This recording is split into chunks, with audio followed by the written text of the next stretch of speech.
Dünya haritasına baktığınızda bazı bölgelerin sadece toprak parçası olmadığını görürsünüz. Onlar ticaretin, enerjinin ve medeniyetlerin kesişim noktalarıdır. Bugün işte böyle bir noktanın tam kalbine, Kafkasya'ya odaklanacağız. Son yıllarda sıkça duyduğumuz iki kavram var. Türk Devletleri Teşkilatı ve Zengezur Koridoru. Bu sadece 40 kilometrelik bir ulaşım hattı mı? Yoksa Londra'dan Pekin'e uzanan yeni bir demir ipek yolunun kilidini açacak bir oyun değiştirici mi? Bu videoda Zengezur'un neden İran için bir kırmızı çizgi, Rusya için bir pazarlık kozu ve Türkiye için stratejik bir zorunluluk olduğunu analiz edeceğiz. Zengezur bugün Ermenistan'ın güneyindeki Suyunik eyaletidir. Kritik önemi coğrafi konumundan kaynaklanır. Gördüğünüz gibi Azerbaycan'ın ana karası ile Türkiye'ye sınırı olan Nahçıvan Özerk Cumhuriyeti arasında bir kama gibi durmaktadır. Bu coğrafi ayrılık doğal değil. Sovyetler Birliği'nin 1920. yıllardaki böl ve yönet politikalarının bir sonucudur. Moskova, Zengezur'u Ermenistan'a bırakarak Türkiye ile Orta Asya'daki Türk toplulukları arasındaki doğrudan kara bağlantısını kesti. Bu sadece bir yol değil, Avrasya'nın jeopolitik fay hatlarının yeniden çizilmesidir.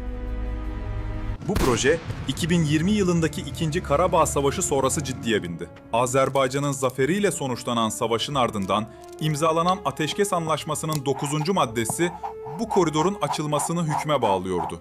Bölgedeki tüm ekonomi ve ulaşım bağlantıları açılacaktır. Ancak tüm tartışma koridor kelimesinin tanımından kaynaklanıyor. Statü ne olacak? Azerbaycan ve Türkiye gümrüksüz ve engelsiz bir geçiş, yani koridor statüsü talep ediyor. Ermenistan ise bunu sadece kendi kontrolünde bir ulaşım bağlantısı olarak görüyor ve egemenliğinin kısıtlanmasını istemiyor. Zengezur'u sadece yerel bir bağlantı olarak görmek, resmi küçültmek olur. Bu koridor, çok daha büyük bir entegrasyon projesinin kilidini açıyor. Türk Devletleri Teşkilatı'nın, TDT, yükselişi. Yapı, bir diyalog platformundan ciddi bir jeopolitik blok olma yoluna girdi. TDT, yaklaşık 170 milyonluk nüfusa ve 1,5 trilyon doların üzerinde bir ekonomik büyüklüğe hükmediyor. Asıl güç çarpanı enerji kaynaklarıdır. Kazakistan ve Türkmenistan, dünyanın en büyük enerji rezervlerinden bazılarına sahip.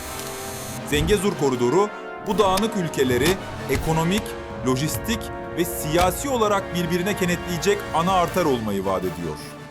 Zengezur'un küresel önemi, Çin'den Avrupa'ya uzanan ticaret yollarını yeniden çizmesidir. Burada karşımıza orta koridor kavramı çıkıyor. Bugün iki ana rota var. Birincisi Kuzey Koridoru. Rusya üzerinden geçer. Hızlıdır ancak jeopolitik olarak Rusya'ya bağımlıdır. İkincisi Güney Koridoru. Van'a deniz yolu. Süveyş kanalı üzerinden geçer. Ucuzdur ancak çok uzundur. 35 ila 40 gün. Ve Kızıldeniz gibi bölgelerdeki güvenlik risklerine açıktır. Orta koridor bu iki rotaya en güçlü alternatiftir. Hazar Denizi'ni aşarak Kafkasya ve Türkiye üzerinden Avrupa'ya ulaşır. Orta koridorun önemi Rusya-Ukrayna Savaşı ile katlandı. Savaş ve ambargolar Kuzey koridorunu riskli hale getirdi. Uluslararası şirketler hızla orta koridora yöneldi. Zengezur Koridoru, orta koridorun en zayıf halkası olan Kafkasya geçişini mükemmelleştirecek. Şu anki Gürcistan geçişinin kapasitesi sınırlı. Zengezur açıldığında doğrudan yüksek kapasiteli bir bağlantı kurulacak. Bu, orta koridoru küresel ticaretin ana arteri haline getirecek.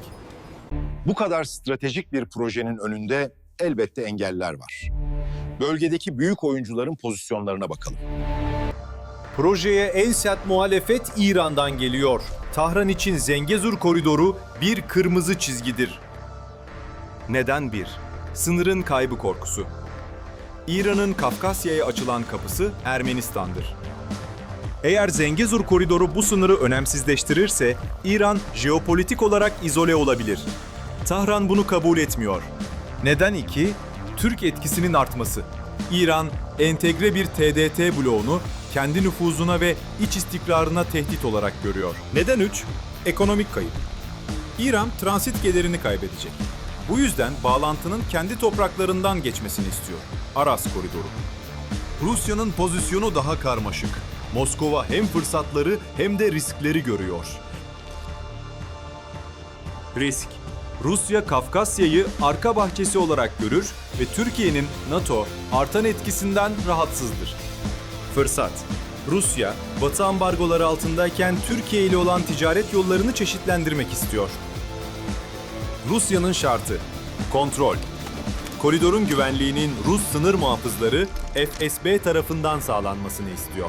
Ermenistan ise egemenlik endişeleriyle ekonomik izolasyondan kurtulma isteği arasında sıkışmış durumda. Erivan, Barış Kavşağı projesini önerdi. Tüm bağlantıların açılmasını ancak kontrolün kendilerinde olmasını öngörüyor. Çin, Kuşak ve Yol projesi için Rusya'ya alternatif yaratmak istiyor ve projeyi destekliyor. Batı ise Orta Koridor'u destekliyor. Çünkü bu koridor hem Rusya'yı bypass ediyor hem de Orta Asya'nın Rusya'ya bağımlılığını azaltıyor. Türkiye için en büyük kazanım. Türk dünyasıyla kesintisiz bağlantı. Türkiye tarihinde ilk kez Orta Asya'ya doğrudan bağlanacak. İkincisi, küresel lojistik ve enerji merkezi olma. Türkiye, Doğu-Batı ticaretinin ve Hazar enerjisinin merkezine yerleşecek. Ancak bu kazanımların riskleri de var.